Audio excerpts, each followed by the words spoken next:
Bueno, hola a todas. El video de hoy es para repasar un poco lo que trabajamos en la clase del 20 de abril, en donde estuvimos entrando un poco al mundo de las medidas de frecuencia. Básicamente, el módulo de médicos comunitarios, seguimos utilizando el módulo 2, pero en un recorte diferente de páginas. Profundiza inicialmente en para qué sirven las medidas de frecuencia y luego ya entra a caracterizar qué tipos de medidas son las más utilizadas. Principalmente destaca la razón, la proporción y la tasa. La razón se caracteriza porque las tres son fracciones, pero en el caso de la razón, el numerador y el denominador no están contenidos uno en el otro. Por ejemplo, el típico ejemplo es que podemos hacer la razón de sexo, en donde arriba tenemos el número de mujeres y abajo el número de varones, pero ninguno está incluido en el otro. Segundo, hablábamos de proporciones. En el caso de las proporciones, sí, el numerador es parte del denominador.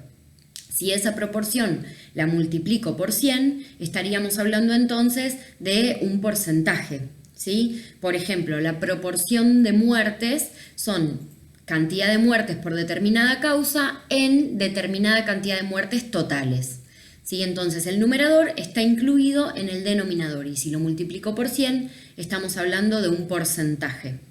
En el caso de las tasas, no siempre el numerador está incluido en el denominador, puede que sí como puede que no.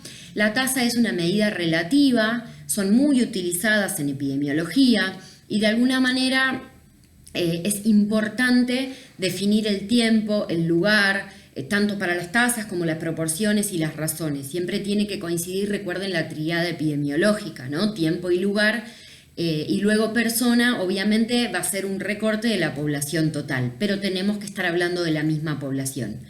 En relación a las tasas, en el numerador tenemos casos y en el denominador la población que está expuesta. Siempre tiene que coincidir, repito, tiempo y espacio. Estas medidas de frecuencia, así sean razones, tasas o proporciones, son en sí mismas indicadores. Y si sumamos más de un indicador, podemos construir un índice, ¿sí? Los indicadores son expresiones de determinada característica en determinada población, tiempo y lugar, ¿sí? Expresan determinada característica, puede ser la mortalidad infantil, la mortalidad materna, la mortalidad neonatal, la tasa de incidencia, ¿sí? Pero son indicadores de determinada característica en una población específica. Cuando unifico más de un indicador podemos construir un índice, ¿sí? Si estos indicadores pueden hablar de morbilidad, pueden hablar de mortalidad o pueden hablar de otras características como por ejemplo discapacidad, ¿sí? O por ejemplo dificultades o minusvalías que son también consecuencias de la morbilidad. Cuando hablamos de enfermedad o morbilidad, los típicos indicadores son la prevalencia y la incidencia. Son indicadores entonces de morbilidad, de enfermedad. Esos indicadores se pueden construir o se pueden transformar a tasa de prevalencia y a tasa de incidencia. ¿Por qué? Para que nos quede un número más fácil de manejar. Para convertir la prevalencia o la incidencia en una tasa, lo tengo que multiplicar generalmente por 100.000 habitantes, ¿sí? Por un número de 100.000. ¿Cómo para qué? Para que ese número sea más fácil de comparar, más fácil de manejar. Si no me queda una prevalencia de 0,0023, que si lo multiplico me va a quedar de 23, por ejemplo, por poner un ejemplo, ¿sí? Pero son números más fáciles de manejar. Cuando hablamos de prevalencia, lo que estamos hablando es de la probabilidad de que una persona tenga una enfermedad, por ejemplo, por ser parte de determinada población, ¿sí? Obviamente en determinado tiempo y en determinado espacio. Y cuando hablamos de incidencia, estamos hablando de que el riesgo de que esa persona enferme porque originalmente estaba sana. Entonces, la prevalencia es la probabilidad de que el individuo tenga una enfermedad, ¿sí? Habla de magnitud. En cambio, la incidencia es el riesgo de que esa persona contraiga esa enfermedad siendo parte de esa población siempre en determinado tiempo, en determinado lugar, ¿sí? Entonces, prevalencia son los casos que ya existen de esa enfermedad e incidencia son los casos nuevos. En relación a la incidencia, en el módulo se mencionan distintas formas de calcularla. Nosotros generalmente vamos a usar lo que en el módulo mencionan como incidencia acumulada, que son casos nuevos sobre la población que estaba expuesta a ese riesgo al inicio del periodo. Obviamente esa población era sana, ¿sí? Y los casos nuevos son casos de personas que se enferman habiendo sido parte de esa población sana. Entonces, hablamos hasta ahora de distintas medidas de frecuencia, dijimos razón, tasa y proporción. Cada una tiene ciertas características. Dijimos que esas medidas pueden ser indicadores y que si sumamos más de 2, hablamos de índices, ¿sí? Cuando hablamos de indicadores de enfermedad, principalmente hablamos de prevalencia y de incidencia. La prevalencia habla de magnitud o casos que ya existen en una determinada población, y la prevalencia habla de riesgo, porque habla de casos nuevos sobre la población expuesta al inicio del periodo. Esa es la que en el módulo menciona en incidencia acumulada y es la más utilizada. Si yo estos dos indicadores quiero transformarlos en un número más fácil de manejar, los transformo en tasa de prevalencia y tasa de incidencia, multiplicando ese valor por 100.000, ¿sí? Muy bien. ¿Cómo se vinculan incidencia y prevalencia? Por lógica, si yo tengo la prevalencia de gripe y la gripe es una enfermedad que genera muchos contagios nuevos, mi prevalencia va a aumentar porque tengo cada vez más casos en mi población.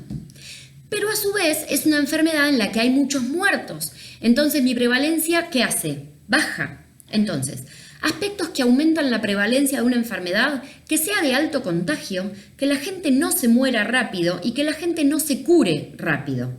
Aspectos que hacen que esa prevalencia disminuya, que la gente se muera mucho de esa enfermedad y que la gente se cure mucho de esa enfermedad. Entonces baja la cantidad de casos, ¿sí?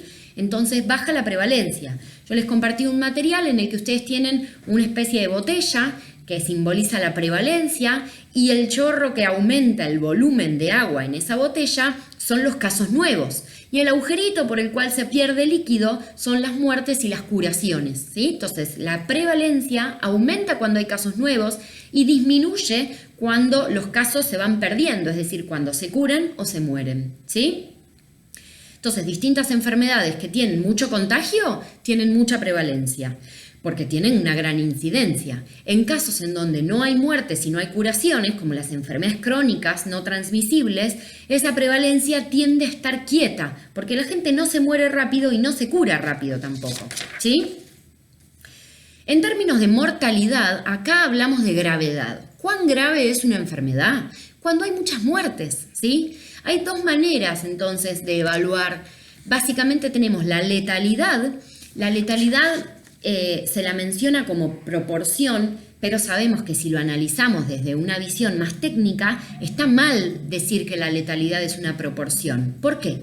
Porque una definición de proporción hablaba de que los casos del numerador estaban incluidos en el denominador. Y la letalidad se calcula haciendo casos de muertes sobre casos totales de personas enfermas. Nosotros sabemos que cuando yo armo una tabla, en los casos totales ya no cuento la gente que se murió. Entonces, en realidad, es una razón la mortalidad, no es una proporción. ¿Por qué? Porque los casos de muerte no están incluidos en el denominador, que son casos de enfermos, ¿sí? Entonces, la letalidad es casos de muertos sobre casos de enfermos totales. Esos enfermos totales no incluyen esos muertos, por eso decimos que es una razón. Si yo multiplico esa letalidad por 100, decimos que es un porcentaje, digamos, ¿sí? Pero sabemos que eso es en realidad un error técnico, porque eso sucede con las proporciones. Pero muchas veces se hace. Bien, esto es importante entonces. La letalidad habla de gravedad. Otra medida de gravedad son las tasas de mortalidad. Las tasas de mortalidad pueden ser brutas, que hablan de cuánta es la mortalidad total de la población sobre el total de la población, cuántos muertos hay en mi población. Y después tenemos tasas de mortalidad específicas. Por ejemplo, tasa de mortalidad específica por tuberculosis. Bueno, ¿cuántos muertos de tuberculosis hay? ¿Sí? Sobre la población la población total. Eso es importante. La población total compartiendo qué? Y compartiendo lugar y tiempo. La población total enferma de tuberculosis, ¿sí? Por eso es una tasa específica. En general también al ser una tasa lo multiplicamos por un factor que es de 1000. Por otro lado, también, aclaro que la mortalidad específica puede ser a veces por enfermedad, como dije, de tuberculosis, pero a veces puede ser por edad, por sexo, la mortalidad específica en mayores de 64, ¿sí? Otra tasa de mortalidad es la tasa de mortalidad proporcional, en donde hablamos de número de muertes sobre 100 muertes. Entonces, número de muertes por tuberculosis sobre 100 muertes totales de la población. Entonces, ¿qué proporción de todas las muertes son a causa de tuberculosis? ¿Sí? Entonces es una proporción, por eso se dice tasa de mortalidad proporcional. Entonces, en términos de gravedad dijimos letalidad, que en realidad es una razón, pero se le dice proporción. Hablamos de mortalidad bruta, que es la población total, muertes sobre población total. Hablamos de específica, que es muertes por determinado caso sobre población con determinado caso, ¿sí? Y hablamos de mortalidad proporcional, que es muertes por determinado motivo sobre 100 muertes, por ejemplo, o 1000 muertes. A ver qué proporción de esas muertes es por esta causa, ¿sí? Luego el apunte habla de mortalidad infantil. Principalmente es importante que sepamos que cuando hablamos de mortalidad infantil hablamos de niños o niñas hasta 1 año de edad. Tenemos la tasa de mortalidad infantil, que son el número de muertes en menores de 1 año, obviamente siempre en determinado periodo, en determinado lugar, sobre el número de nacidos vivos. Este es un ejemplo de tasa en el que el numerador no está incluido en el denominador. Luego hablamos de la neonatal, en donde el número de muertes es de menores de 28 días sobre número de nacidos vivos, siempre compartiendo tiempo y lugar. Luego hablamos de la mortalidad perinatal, en donde en el numerador ya no incluimos solo a menores de 28 días, sino también a los nacidos muertos. Entonces es número de muertos menores a 28 días más nacidos muertos dividido número de nacidos vivos en ese periodo. Recuerden siempre compartir tiempo y lugar entre numerador y denominador.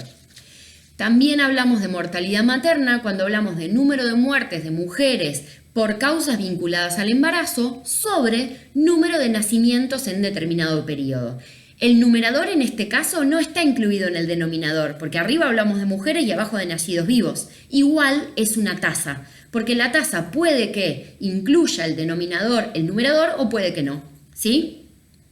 Entonces, para repasar, en esta parte de la clase del 20 de abril mencionamos 3 medidas de frecuencia: razón, proporción y tasa. Cada una tiene sus características. Estas medidas pueden ser indicadores por sí mismas y si las unimos más de 2 son índices, ¿sí?